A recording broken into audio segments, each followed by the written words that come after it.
ওনার একটা মানে পার্সোনালিটির একটা খুব উত্তম দিক যে উনি মধ্যম পন্থা অবলম্বন করতেন। সংস্কৃতি নিয়ে সারাক্ষণ মানে এই শিল্পী ডাক দিনে গান শোনাও, ওই গানের মানে বিশাল মঞ্চ করো, তারপরে নিজের নামে গান তৈরি করো, নিজের বাবার নামে স্বামীর নামে গান তৈরি করো, এগুলো উনি করতেন না।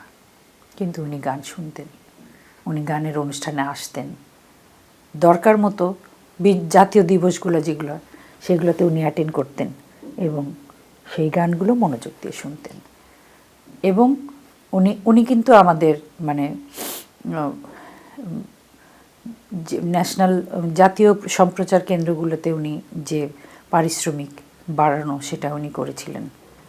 সেটা উনি ভালো মানে আমাদের মোটামুটি একটা সময় ছিল যে খুবই হাস্যকর একটা অ্যামাউন্ট দেয়া হতো, উনি আমাদের সেই অ্যামাউন্টটা একদম 7-8 গুণ বাড়িয়ে দিয়েছিলেন।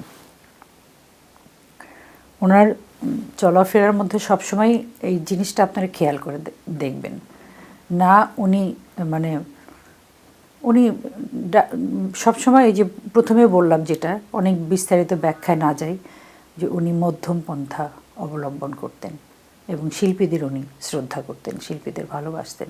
ওনার হাত থেকে আমি জাতীয় পুরস্কার নিয়েছি, তখনও উনি বলেছেন গান খুব ভালো হয়।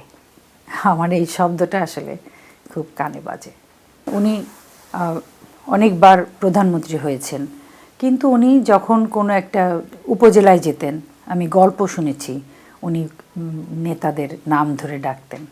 তার মানে উনি ব্যক্তিগতভাবে চিনে রাখতেন। ওনার মেধা এতটাই তীক্ষ্ণ ছিল যে একটা একটা উপজেলার চেয়ারম্যান যেরকম সেই অঞ্চলের সব মানুষগুলোকে চেনে, ঠিক উনি অতগুলো না হলেও উনি নাম জানতেন। অমুক জায়গায় অমুক লোকটা কাজ করে, সে ওই উপজেলার চেয়ারম্যান, সে ওই উপজেলার সভাপতি, এরকম উনি সবাইকে চিনতেন।